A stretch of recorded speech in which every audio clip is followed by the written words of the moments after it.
Exactly 6 months ago, Donald Trump did one of the most courageous things of his entire first and second term, and that was officially going into Iran. Today, I'm joined by a guest. We're going to be talking about if we actually believe Iran is going in the correct direction today. We're going to have some disagreements, I'm sure. We're also going to be talking about women in conservatism, including what's happening with Candace Owens, as well as some breaking news. With that, I want to address and welcome our guest, Domonique Hoffman. Thanks for being here. I'm excited to be here. So we're going to start with this, guys. I want to play this clip. You know it well. This is from Jubilee. For those of you who don't know, myself and Domonique were in this debate with Glenn Greenwald on Jubilee. And we were talking about the Iran war, and this was all the way back in April. So I just want to play it. It's kind of funny because you can see both me and her in this at the same time. Demoralized at this point.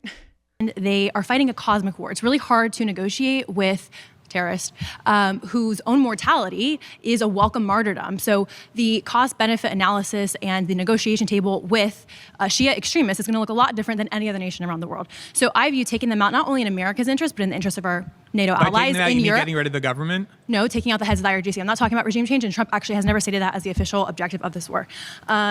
But he did tell the Washington Post that freeing the Iranian people was the main, most important goal. It will be yours to take. No, he said that is a positive externality. That is not the war aim. There's a difference between a positive externality and a war aim, and that is what President Trump stated. Do you know the Washington Post interview I'm talking about? Are you denying that something you hadn't read? Glenn, I know. I want to encourage people to go and Don't read. insult my intelligence in the point I'm making by myopically focusing on one Washington Post article. I think I take the president seriously when he says this is what my most important goal is. He said it was to take out the IRGC's infrastructure. Again, that's not what he said. But okay, infrastructure. And again, he's never said regime change. He said it will be for the Iranian people to take. Is the IRGC still in power? Well, then you're acknowledging the great success of this military campaign if you're saying that they're not in power. No, so yes, they are. That's why this is a great. I've asked several people now, the goal of this war or the goals of this war. Correct. What do you consider those to be? The main objective, the primary objective of this war is to take out the IRGC's offensive military capabilities, which is not just a nuclear weapon. It can also be ballistic missiles, which can reach the interior of our NATO allies in Europe, which they didn't know before the start of this operation. We're currently All right, so this is one. Chuckle. Yeah, well, and just to be clear, because I know people are gonna watch this and think that like me and Domonique are just like the most angry people imaginable. But this is like so nice. You were so calm, cool, and collective. I was. Well, at this point, which one was this? This was the third thing that he addressed, right? Topic. Yeah. So at this point, we've been sitting there already for like an hour and a half or 2 hours watching Glenn Greenwald just BS his way through this debate. And frankly, some people who were there who didn't do a great job on our side as well. But this was a point of disagreement that we had. We never debated actually with each other, but I made the case to Glenn Greenwald that I thought that even though it wasn't explicitly stated that regime change was a goal of the Trump administration, you and a lot of other people said it wasn't. So do you still feel that way now? And maybe tell me why I'm wrong. Well, if it was their objective, then they utterly failed because I have not been. It's interesting because you mentioned too, like if this goes on for 6 months, I don't support it. And I was really hopeful at the time we did this debate that it would be more decisive, and it hasn't been. I think diplomacy was not the means to come to a resolution, as we saw play out with the horrific MOU. I think it's a great question. I have the same questions. I was really confused when the MOU was put forth as a solution, typically because when you look at how wars end, negotiations, not how you end a conflict where someone has been significantly diminished in their capabilities. And so I felt like we almost propped the regime back up with an MOU that essentially was the JCPOA with 3 times the amount of concessions. And I thought it was interesting if you look at President Vance's, oh my gosh, President Vance. No. Hopefully not. Hopefully not. President Vance. You're not a, you no, don't I'm want not JD a Vance. Vance. Okay. No. Hopefully not Vice for me President, as well. Yeah, that's a hard no. Vice President Vance, he went on his book tour that simultaneously happened with the MOU, which I think was very carefully crafted that way, and said all wars end in negotiations. I'm like, no. Total surrender and complete surrender is typically how at least modern war has come to resolutions. So that whole idea that we need to resort back to diplomacy, which was the justification that President Trump gave the failures of that for actually escalating to war. Yeah, exactly. Felt like a very circular justification. And it was very confusing to me why President Trump would allow Vice President Vance to kind of create the MOU and the buzz around the MOU only for it to fail super miserably. I still don't understand from a PR perspective why the administration allowed that to happen. Okay, well, you brought up something. I have a clip to play of essentially what you just said, but this is from your podcast, so I want people to see it. Let's take a look at it right now. This is in response to the MOU and JD Vance. It is the observable phenomena throughout all of history that total surrender is typically the terms in which wars are concluded. He even referenced World War II, which again ended in total surrender. It did not end in a negotiation. The Allied forces did not sit down across from Hitler and beg him, despite the fact that the Nazis were completely weakened militarily and conventionally, to just come to an agreement. Again, total surrender. And total surrender looked like Adolf Hitler taking his life, because there was no negotiation. It was all or nothing, zero sum. And you want to know why Germany is an amazing example of what reconstruction and de-radicalizing an entire population of people looks like? Is because we were not afraid of U.S. military intervention. The differences between World War I and World War II were important. It was interesting as they signed the MOU at Versailles, Yes. which was a very interesting nod if you know history. The Treaty of Versailles ended World War I, and essentially why World War II happened was because the victorious powers didn't enforce the Treaty of Versailles, and they chose diplomacy and appeasement, and Hitler's radical, but he'll go away. It's a problem that will go away, and I think we see that happening within the GOP at the moment as well. A candidate like James Fishback, who's running for governor, of course he wasn't going to actually win the primary, but Byron Donalds just didn't want to address him head on. It was like there's this posture that if we just ignore the radicals, like it'll go away, which I think history has shown it doesn't go away. Those grievances grow. And so, yeah, diplomacy, I think at the end of what President Trump touted as a successful military campaign where we eliminated all of their conventional capabilities, and conventional capabilities for the audience, these are a bunch of technical terms, would be their military capabilities to either enact attrition on other Gulf neighbor states offensively. So another thing wasn't just the nuclear capabilities of Iran, but they had hypersonic ballistic missile capabilities, or they're developing that, and then also ballistic missiles that could reach into the interior of Europe, which if you're an aggressive power like Iran, one of their strategies and objectives could have been to hit a NATO allied country and then create chaos and a war, because that's part of their eschatological aims. They believe that their second coming, their version of the Messiah, will come through chaos. And so that's why you see them constantly either going back on deals, spoiling negotiations like with the MOU, fighting again after diplomacy has reached an agreement. So I just think it demonstrates an utter lack of understanding for their worldview, which is not Western. They don't want to, come to the table and politely discuss an agreement. And they never have. 40 years plus, they had never engaged in good faith, at least. And so I think they should have had a much more decisive military campaign and even been willing to go boots on the ground to eliminate some of the infrastructure that IRGC has on the ground. But because of the post-liberal, which is a term we kind of have now, but at the time, the new right, woke right, was, what the isolationist faction, the Tucker Carlson, the JD Vances were referred to, they had really successfully propagated the idea that going into Iran would be Iraq 2.0. And that created a huge, both fear within the electorate, but also just a lack of will to use our military when necessary. And I think that's why it wasn't successful ultimately, because there wasn't the will to go in and complete the job. Yeah, I feel like all that's spot on. I think to me, Adolf Hitler is like the perfect example. I know it's overused a lot, but the idea, and you said it well in that video, which is that he literally shot himself in a bunker because there was no other option. It sounds brutal, but that's what we want America's enemies to feel. It shouldn't be like, maybe we could like squeeze in a deal with them. It's like, there's no deal. The deal is you got defeated. We're the best military in the world. That's it. And so I'm looking at the MOU and I'm just thinking, this is like a lifeline to Iran. This is completely the opposite of what Trump, like the irony of this that I see, I'm curious your thoughts on this, is people say that we're getting the opposite of what Trump promised because he promised no new wars. I see the opposite. I see we're not getting what Trump promised because Trump promised to obliterate our enemies. And we just like gave them a decent deal that they immediately turned their backs on anyway. Yeah, absolutely. I'm wondering from President Trump's perspective, I think the midterms were this looming fear in his mind. but I always viewed the MOU as pushing the can down the road. Yeah. I think in this podcast, I mentioned the most neocon thing you can do is militarily go in, eliminate a country's military capabilities, and then negotiate with them as if they're a legitimate threat, give them money to rebuild their military infrastructure only for an inevitable war to happen down the road again in a few years.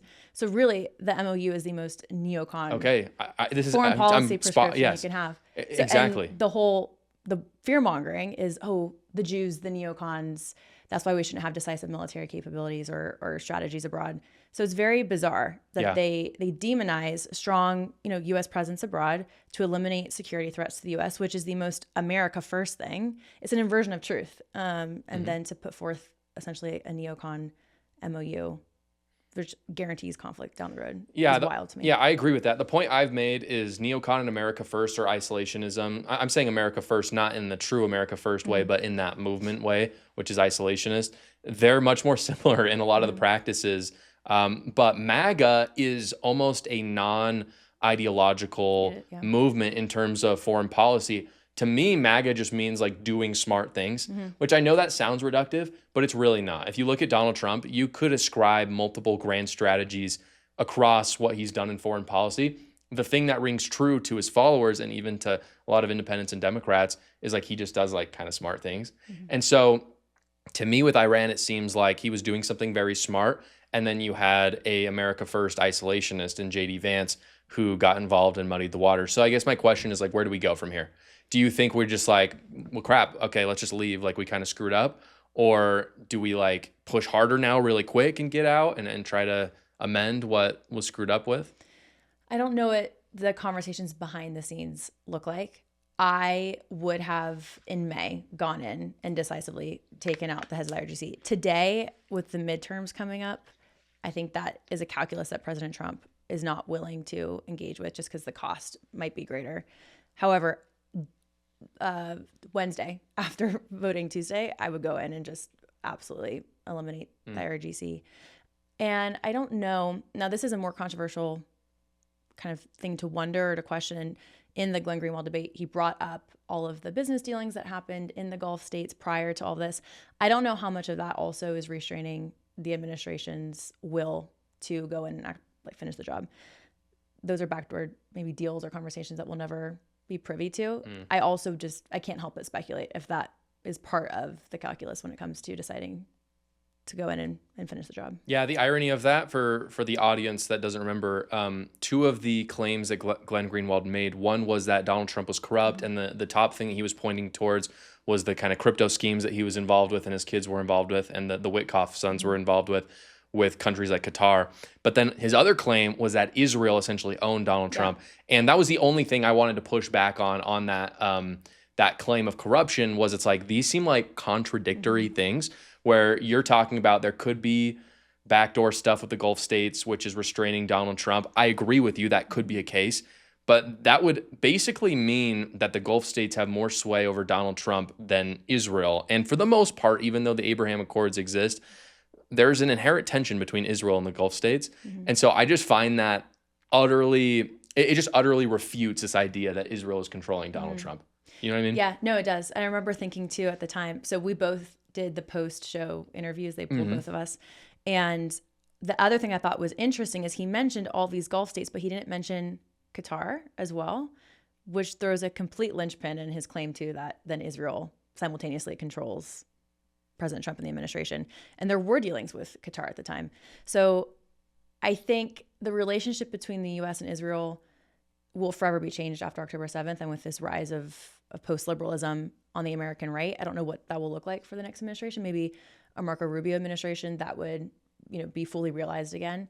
But I'm curious to see how that changes moving forward. But I think the relationship will inevitably evolve. And I also know that a lot of Israelis don't want to be dependent on U.S. aid and have, U.S. aid condition, which we saw President Biden do a lot on their military campaigns. And it ties Israel's own grand strategy in the region and their own security calculus. So I think that there'll be some separation in the future, maybe the next decade or so, in them self-actualizing a little bit more. Yeah, I think the best thing that Netanyahu could do is get in a room with Thune, Mike Johnson, and Donald Trump, and JD Vance too, frankly, and Marco Rubio, and all of them legislate a plan to slowly taper off from giving aid to Israel.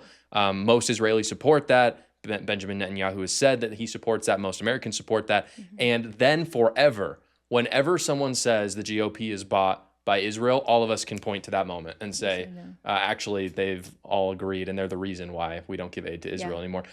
Make no mistake, for my listeners reading, or for my listeners watching, I don't want us to sever any military or intel operations together, but just that dollar figure of the classic $3 billion, $6 billion, whatever it is, to Israel, that talking point is just brutal at this point. And so I think if Republicans could be the one to get rid of it, it would forever change how the GOP works with Israel. I agree. And also with AIPAC. I talk about that all the time. I think it does more harm than good at this point for the U.S.-Israel relationship.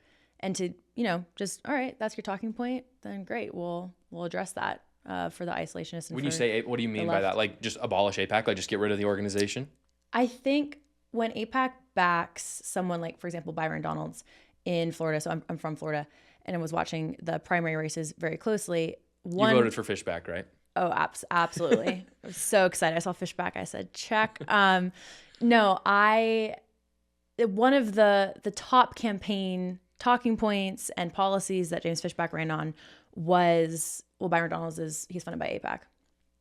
And even in his loss, I've seen people talking about this, but when James Fishback runs again, because he inevitably will run again, he'll point to Byron Donalds winning with such a large margin and say, look, that's evidence of AIPAC's interference in our elections, Israel yielding the politicians that they want, that are sympathetic to Israel. And it just becomes a talking point, and it distracts from actually discussing real policy issues, which I don't know if you've noticed, no one talks about real policies anymore. Like I remember watching presidential elections or debates with Mitt Romney and Obama, and it was, on immigration policy, and at the time, abortion policy, because it was at the federal level, healthcare and taxation, and it was about numbers and specifics. Now it's just these extremely emotional appeals, and it's Israel's controlling us and the Epstein class. And if you look at James Fishback's economic policy, it's essentially wealth redistribution. So he wanted to abolish state property taxes in Florida. We don't have a state income tax. So the inevitable question would be, okay, so how are we going to pay for any of our public infrastructure? Will just be assessed by the county, which will be more than our property taxes. And that's a real conversation to have with someone running for governor. But instead, it was about AIPAC and about Israel. I'm like, but you're running for the state of Florida. That has almost nothing to do with Israel. We sell bonds to Israel, which is revenue generating. But besides that, nothing with the military, nothing with aid. That's at the county levels, the university levels. It's very decentralized. It's not like one bond that we sell. So there's no substance in what James Fishback was promising. And that's what Byron Donalds should have been engaging with. So I just think AIPAC becomes this distraction. And it's an emotional, you throw AIPAC out and someone's like, oh, I'm going to vote for Fishback because the Jews control Byron. So yeah, I think in that sense it does more harm. I don't know if abolishing it, not on legal grounds, they don't do anything illegal, but just strategically. From a strategic perspective, I don't think the GOP is necessarily benefiting from endorsements from AIPAC. Yeah, part of me wonders if they need to look at reforming campaign finance law, where they look into single donors being able to donate more, frankly, because right now there's the large amount of money is going to PACs because that's the workaround. And obviously there's a lot of Americans who support Israel that donate to AIPAC, who then donate to these candidates. Maybe if they increased the limitations, I'm not sure what the limitations are on donations to. I think it might be 3,000. It's low. It's really low. It's low. Yeah. Whereas you can give as much money to a PAC as you want. So I don't know why we wouldn't raise that. I think a lot of people hear that initially and they think, oh, that's corrupt because I don't want rich people giving money. But it's like, it's happening in a worse right now. Anyways, like, wouldn't it be better if you could just simply, instead of someone just saying, oh, but AIPAC gave them all the money, you could just say like, actually, I didn't take any PAC money. I had 100 donors ranging from people who gave me $50 to some people who gave me $20,000. And it's like $20,000, $30,000. Like, that's just a ballpark number. Like, maybe it's higher than that or lower, but it's like, that's not really that much money. I know that sounds like a lot to people, but in terms of what PACs are giving, it's like that's so much more. Millions. So why would we not raise that number up? Just a thought I had. It's interesting too, because then the flip side of that, devil's advocate, is then it becomes a lot harder to track where special interests are coming from. So for example, James Fishback, was funded by the director of care in Florida and then the former director of care. And so he went on the defensive and manufactured outrage that I'm not funded by care. I've never been funded by care or super PAC. And it's like, no, but you were funded by the director. Fair. Yeah. Fair. And he maxed out on his personal contributions. So it becomes, so it's a double-edged sword. Dan but there's merits Bilzerian to both. I think Dan Bilzerian was funded by the same people who fund Ilhan Omar. That's the same with James Fishback. Yeah. Okay, same person and you're Thomas saying. Massey Okay, as well. gotcha. Yeah. No, you're right. That's a good point. There's both sides to that. Speaking of the emotional side of politics, I think the most emotional right now is conspiracy theories, and that's one of the things that I'm trying to combat the most, just because when you're engaged in conspiracy theorism, what it essentially is doing is detaching you from reality, and it's absolutely impossible for a political movement or a party to thrive when you're not in line with reality. I'm curious, this is some speculation. It's not like we have the numbers on it, but most people understand that the majority of Candace Owens' audience is women. Yeah. And so I'm curious, as a conservative woman, what do you think is drawing people into this? And it's not just Candace Owens, it's Baron Coleman as well and other people. What's drawing women specifically into these people? Well, I think post-COVID-19, there's just been this susceptibility to question the official narrative, especially now with, the Fauci hearings coming up again 6 years later. It's like, oh, we knew it. We knew that it wasn't ethical. We knew that the vaccine could lead to, for example, miscarriages, and that's a very female-specific issue. And so seeing the resurgence of that, I think kind of, again, pushes this cultural, especially on the right, a culture of conspiratorial thinking. And I don't know if you watched, it was about actually Israel and Iran and Gaza, Dave Smith and Douglas Murray debating on Joe Rogan. Did you see clips of that? Yes. It was a while ago. Right? Yeah, it was a while ago. Okay. So you have Dave Smith, who's, an armchair comedian expert on the Middle East. Yeah. And Douglas Murray basically goes, well, have you been? And he's like, do I have to go to have an opinion? And it's like, well, actually, it helps. If you're going to perform surgery, should you have gone through med school and done a surgical residency? Yeah, probably. There are some things in society where being an expert, having expertise is necessary in creating informed opinions. And of course, Douglas Murray can maybe debate another journalist who has background in the region and has been there.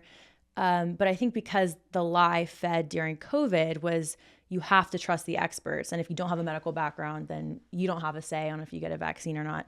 And so it's created this knee-jerk reactionary culture of, well, then if centralized messaging was corrupt, then I'm just going to listen to completely decentralized messaging, which is where the Candace Owens come in, the Dave Smiths. And there's this false perception that because they're not part of a corporate media company, that they represent their own interests. But what we're seeing happening is Tucker Carlson or Candace Owens are being lobbied. We know Tucker, he is registered through FARA, are being lobbied in the exact same way that corporate media entities were before. So there's this misconception that new media is like the truth. Like, oh, and they're just one of us. And you also see, Candace Owens is married to a British elite. Tucker Carlson is a DC Nepo baby. Like, all these people are truly like elites, but they present as, me and you. Tucker has a log cabin. He's dressed as a fly fisherman. Yeah, $5 million log cabin. Yeah, exactly. And he's one of you, and he's outraged just like you are at the government taking your money, and it's hard to buy a house, and he manufacturing all this outrage over something that he himself has never personally been afflicted with or understands. But he reads his audience very well. And Candace says, the same thing. When it comes to moms and why moms specifically, I think if you look at, the GOP and Republicans and then conservatism, a lot of traditional families, the woman raises the children at home. So there's already a time component too. You have a lot of moms who might want some escapism or entertainment when they're with their kids. They might pop, Candace Owens on in their headphones while they do dishes. So I think they identify with her as well as, a young mom. And so there's a bit of camaraderie there. And then not to get too in the weeds, but there's a growing segment, which is a reaction to third wave feminism, the female sexual revolution on the right, which is this trad feminism, which essentially, reduces your God-given identity, your worth down to your husband who you're married to. You should, abolish your right to vote. And so I think you have a lot of women who are probably looking for meaning outside of themselves because they've maybe bought into that propaganda, which is not biblical or reflective of true conservative values, that, you're reduced down to just your role in the home. And I mean, I grew up with a mom who homeschooled us, was in the home, but she still was, so much more than that. I think of like Proverbs 31, like a Proverbs 31 woman, rearing the house, making financial decisions for the family, being a partner with her husband, not subordinate to her husband. And I think there's a large, segment of women who might have bought into that, or whose husbands might rear the family in that way, who again are looking for meaning outside of themselves. And then I also think that there's kind of a mean girl, gossipy aspect to this as well, where a lot of these women are just gossips, like looking at Erica Kirk, like, oh, she hasn't cried. She didn't mourn properly. Yeah, it's like such who are you to specific say? things. Yeah. Who are you to say? So it Right. just reminds me of middle school too. So I think there's also just honestly like a character flaw aspect of this as well, that you'd be so willing to cast judgment on someone that you don't even know. And then we also live in a social media age where there's a lot of parasocial relationships where people feel entitled to pass judgment on someone that they've never met. But yeah, I think it's very multifaceted. I think, but specifically post-COVID, this idea that no official narrative is the true narrative. And then you have the Jew hatred that comes in as well, because Candace before this was talking about, JFK's assassination and the moon landing and Dinosaurs. MK Ultra and dinosaurs and the Earth's flat. And we believe all those lies because the Jews write our history books and stuff like that. So there was already kind of this primed conspiratorial thinking for her audience specifically. And then, in a post-October 7th world, post-COVID-19 world, everything is blamed on this omniscient Jewish cabal. So I think there was a lot of talking points and a worldview that was very carefully crafted by what's now being called this post-liberal woke right. And just, unfortunately, Charlie Kirk's assassination was that perfect conspiratorial moment, which is devastating because now coming up to almost a year, I look at all the talking points. It's like Trump's corrupt. It's the worst time to ever be a middle-class American, Christian in all of history. And I'm like, but we won the election in 2024 after losing in 2020. Like that should have been such a huge victory lap. Do I think President Trump is perfect? By literally no means, like zero means. I have plenty of like policy critiques. But for all intents and purposes, this should be our victory lap on the right, and it's not. And Charlie Kirk's assassination should have been a moment also of unity, but then it became a moment of divisiveness. So yeah, unfortunately, I think there was an opportunity to use Charlie Kirk's assassination to galvanize the right and make us even stronger. And it, unfortunately, it's been kind of psyoped by opportunists like Candace. Yeah, it is the opportunistic side of it that interests me the most, because if you look at, and I've done deep dives on this, I actually did one just earlier this week where I looked at the views of everyone, not just Candace Owens and Tucker Carlson, but also people like Ben Shapiro, Benny Johnson, people who are pro-Trump. And after Trump won, it makes sense, the views went down. That's just what happens. You had a huge opposition against Biden, the views went up, and then that happened. And so there's less reason for people to watch you. And I think what happened is with the fall of views, Candace Owens and Tucker Carlson, these people saw that like they had to keep going. They run businesses. A lot of people don't know this, but Tucker Carlson took on $15 million worth of investments when he started the Tucker Carlson Network. So he's got bosses. From an Iranian, Amin Malik. Yes, yeah. Thank you. Yeah. And so they've got a bottom line. And some of these people, less so with Candace Owens, but more so with some of these other people, they have got a large bottom line and large overhead that they've got to meet. And so when your numbers dip that low, it's like, we got to find a way to sneak in there. I'm curious your thoughts on this theory that I have. You brought up feminism.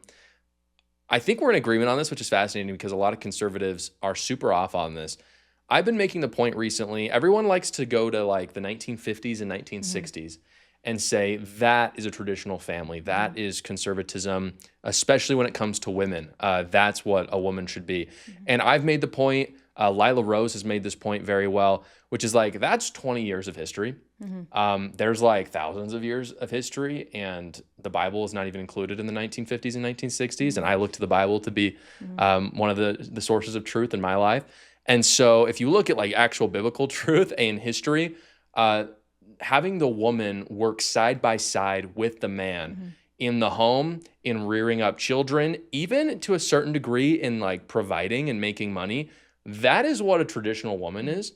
A traditional woman is not being at home all day and being completely divorced from finances or protecting your family. Do you know what I mean? No, I completely And agree. I'm just curious your thoughts on that. I also think it's interesting because in the 1950s, you had this like idealized version of, the nuclear family, the Leave It to Beaver family. That's when we saw the rise of advertising and then on different mediums like TV. And so that was a moment in history, which I think is also largely idealized and also, not to get like so graphic, or I think it's also fetishized in like pornography. And so we're seeing the rise of that as well. Like it's almost like this reimagining of what a subordinate woman looks like, which I think directly comes from that perversion. And what is interesting is, you're right, like a true woman's role in the home for, hundreds, if not thousands of years, especially in agrarian life, was to help cultivate with her husband, to then sell that. And it's it's basically a family business. Yeah, that's absolutely. What it is. And in no way in the Bible, even too, when you look at strong, feminism in the Bible, or what a woman's role looks like, God always, and the Lord always instilled and entrusted great things to women. I think of like Esther or Deborah. And so it's just such a pseudo-Christian way of talking about feminism, which I don't think is rooted in anything truly historical or biblical. And it is a reaction, just like this grievance-based right, to radical feminism on the left and this kind of postmodern idea of, what really is a woman? There's no such thing as a woman. Women should be able to, compete with men in the workforce, have sex like men have. And that ultimately is also a perversion of what it means to be a woman. And so I think we're seeing really radical, deception when it comes to what a woman is. But I think the rights is harder to identify because it looks more traditional, or it sounds more traditional. But also what's interesting is, I think the 1950s was when the rise of divorce rates in America started. And then like you look at interesting. like I haven't at looked the into second that. half of the 20th century is when we start to see divorce becoming more prevalent. So it's like, was it really an idealized time for the family? I don't know. I think there's a good sociological question there, but there's a way that so I agree with you. I think a lot of people either are doing this because they're opportunists, like Megyn Kelly, Candace Owens. I think they see the money aspect of this. I think you've also talked about Megyn Kelly. Her views have like plateaued down, plateaued and now dipping, because that's what happens when you have such weak moral conviction. At least Candace is consistent in how nutty she is. But when you look at someone like Tucker Carlson, I think he used Charlie Kirk's assassination in that moment as the window of opportunity in to create this post-liberal right. And essentially what post-liberal is not liberal as in Democrat liberal, blue liberal, but classical liberalism, like post-enlightenment, this idea that, you're created by God, and you have intrinsic value and the right to life, liberty, and the pursuit of happiness. And there's this new faction that's coming in that's directly linked to Alexander Dugin, which is a lot of jargon, but it all plays into the foreign policy prescriptions and the scapegoating of the Jews, and this prescription that we need to create something in America that's post-liberal because it hasn't worked, which is where you're seeing all this, like the middle class is dying out. Like it's horrible to live in America these days. Like Trump is ruining the United States. And they're now calling for a rewriting of the Constitution, for some sort of like a Catholic theocracy, the adoption of Catholic social teaching into the economy. And so I think that was really what Tucker Carlson had in mind after the assassination of Charlie Kirk, kind of this rewiring of the GOP worldview. And conspiratorial thinking is kind of part of that, or at least part of the emotional galvanizing to then, get an electorate to vote for something as radical as that, because it's truly radical what they're calling for. Like they want a Franco regime in the United States, which is like, I don't know, have you seen, it wasn't that great in Spain during the Franco years. So it's just like a really bizarre time on the right. Yeah. Well, along those lines, what do you see for the future of the right then? Are you optimistic? Do you think that we'll continue further into this before bouncing back? Do you think we've already reached that point? I think the primaries have been a really great temperature check on how they're able to get those views online and translate them to votes. You've also talked about this, how Tucker's audience is largely in Iran and Pakistan and Russia, which ironically are also large bot farm like countries. Yeah. So I don't know how much of his audience online is authentic. And I think we're seeing, because even with Thomas Massie, he lost an incumbent seat by 10 points. So I think there still is sanity within the GOP. And I hope that is what kind of persists. I think whoever is the next GOP candidate for president is going to really determine if this faction, gains more footing and grows, or if we kind of return to true GOP conservatism and, keep the Overton window within sound policy and not kind of pushing it far, far right, which is what happened to the left, especially after the legalization of gay marriage. We saw a really quick sweep to very radical social justice policy. And I think if there was one moment I could pinpoint, I would say Charlie Kirk's assassination was that catalyst for the window to kind of shift on the right. So I think the next, after the primaries, and then if we're able to hold the House, I think whoever Trump taps is going to definitely be the deciding factor there. I mean, I think radicalism, unfortunately, because of social media, is now going to always be a thing. I just think whoever he taps might kind of hold the line a little bit better. So we'll see. Are you hopeful? Who are you looking I am concerned right now because Marco Rubio and JD Vance, I agree, are going to pull us in opposite directions, but there seems to be a weird appetite for JD Vance in a way that there's no appetite for Thomas Massey or James Fishback, for example. Like, JD Vance is the perfect Trojan horse to deliver this new kind of wave of what I wouldn't even consider conservatism, but what you're talking about with post-liberalism.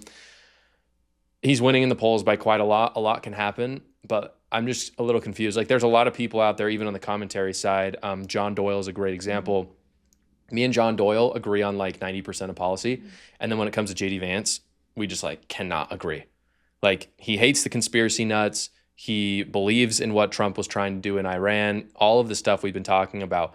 And then randomly he's like, if you hate JD Vance, you're an idiot. And it's like, I don't understand how he's not seeing that there's a connection, even if it's not the same thing, but there's a connection between JD Vance and what's happening with these other people. That scares me. JD's just very good at kind of acting different than I think he really is. And that concerns me. I completely agree. I think his MOU tour emphasized his inability to synthesize policy. Like when he went on Megyn Kelly's show and she's like, so why is Iran talking about the MOU that no one has been able to see in the U.S.? And he's like, good question. There's some sensitivities in the Arab world, and Qatar asked us to wait, and I actually don't fully understand it. I'm like, you sound like an idiot. That was crazy. Like, you're right. The vice president of the United States, and you're the architect of this deal, so that's the best you can do. I think that hurt him in the long run. I also think it's too early to determine who the pick will be. I think my read on Marco Rubio, especially having worked in Florida politics when I was younger and in college, although I cannot claim to know behind the scenes conversations or be an expert, I think he's loyal to President Trump. So I think if President Trump were to tap Vice President Vance, I don't think he would primary him or run against him, unfortunately. I also think President Trump is not ideological, as you said. MAGA is very devoid of ideology. It's so funny because the woke left called MAGA Christian nationalism. And I'm like, no, you just got it totally wrong. You happen to create the grievances for actual Christian nationalism to rise and fester, which is what JD Vance represents. And not just Christian nationalism, but because there is a truly Christian foundation to the United States. But JD Vance represents this almost Catholic and institutionalized populism on the right. I don't know if you've noticed this, but I have a lot of friends, and obviously we grow up in different aspects of the faith circle and denominations, but for evangelical Christians, I've been seeing a bunch of them posting Orthodox crosses and, photos of saints. And they're still evangelical Christians, but there's this propensity, I think, in our culture that is really devoid of tradition, embraced woke left, postmodernism, even look at Hollywood music. So you have conservatives now who are reacting to that and then embracing Catholicism and Orthodoxy, which is wonderful if it's genuine. But I think a lot of it is almost like the aesthetic of traditionalism that they're embracing. And this idea that, and this is what Vice President Vance said when he was on Joe Rogan's podcast too, which was wild to hear him say he thought the meritocracy in America was dead. Because I'm like, well, you're self-entitled. Disqualifying, in my opinion. I was like, your self-titled book, Hillbilly, would say maybe very, very different things considering you're the vice president of the United States in your early 40s, married to a beautiful doctor, have 4 beautiful children. Yeah. That is the meritocracy like poster Yeah. child, you know? Yeah. And so now that he's made it, which is in true Animal Farm elitist fashion, now that he's made it, he wants you to believe that you could never make it. And if you just give him more power, he'll actually correct how the elites have gotten it wrong in the past and create, I think he said the government needs to create spiritual meaning in the lives of Americans. And it's like, actually, the founding of the US was a rejection of the papacy with divine right monarchs in Europe, with the Church of England. This is the experiment in reaction to that. So the solution isn't institutionalizing that. And you'll hear Tucker Carlson say too, like, we need to restore America back to what it was.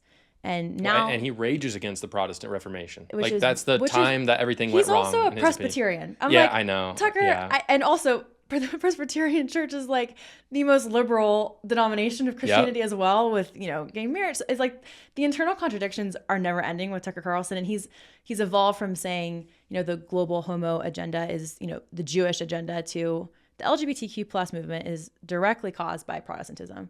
So you're seeing like this embrace of Catholicism. Jack Posobiec said that he's not a capitalist.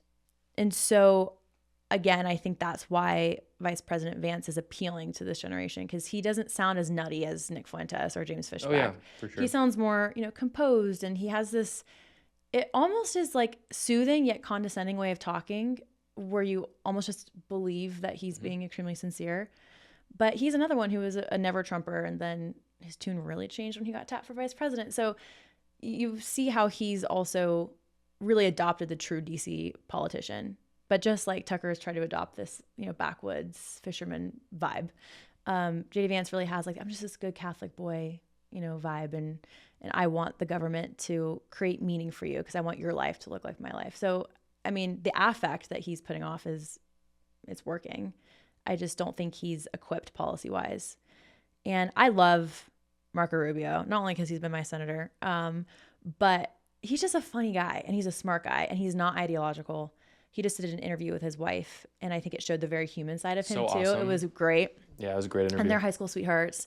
And I think he would be a fantastic presidential pick. But again, I don't think he'll betray Trump if... Yeah. He would be so awesome too because of his Cuban, Mm-hmm. right? Yeah. Yeah. Cuban background. Just that idea of at the same time as the DSA coming about, that a former a descendant of because his father was a Cuban, like in Cuba during communist Cuba, like he was like in jail at some point, I think, right? I don't know. I don't know his. Well, his maybe I shouldn't speculate that, but I know that's definitely part of. But I just think like worldview. the optics of that are just so stark and so powerful. Of like, this guy's family came to the U.S. from communism. He ascended to the presidency at a time when communism is rising in America. Mm-hmm. It just sounds perfect. That's what I want. Last question for you. You're from Florida. Ron DeSantis is the best governor in U.S. history, and you're losing him, and I feel sad for you for that. But where do you think he's going to go next? I sadly don't know if he has a huge political career. Some of like the Florida tea is, and this is why I think Rubio will not do what Ron DeSantis did. He ran in the primary against Trump, and Ron DeSantis's campaign manager, Susie Wiles, was also Trump's. And so I think there was a huge, well, I love President Trump. He seems to really feel people betray him quite easily. But I do think that there was like a deeper kind of schism and differences there. So I hope he runs in the future. He's been a wonderful governor, especially governing us through COVID. I had huge hopes that he would even maybe have a presidential run. I really almost wonder, and these are just one of those externalities we'll never know, if he hadn't primaried President Trump, if he would have been tapped for vice president. I think he was definitely on the short list.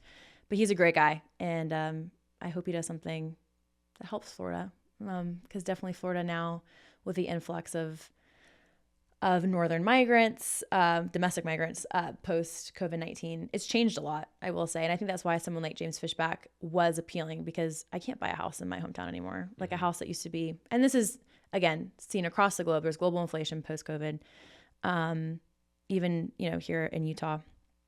But like, I can't buy a house in my hometown. Like, they go for high, like $800s to $1 million. It's like, how am I, as you know, same. That's how it is here. Single, even if I was married and had a young family, like that's that is a true grievance. That's something that Tucker Carlson has identified, and that is valid. Now there's some externalities that are outside of our control with that, global supply chains. But I really hope Byron Donalds is able to make Florida livable again. But again, the reason I think James Fishback was so appealing was because there is that Gen Z Christian voter in Florida that definitely is like, wait, I'm losing my state. Like, this isn't the state I grew up in. And so unfortunately, I do think it will be one of the states that this post-liberal radicalism will likely be very popular in the coming years.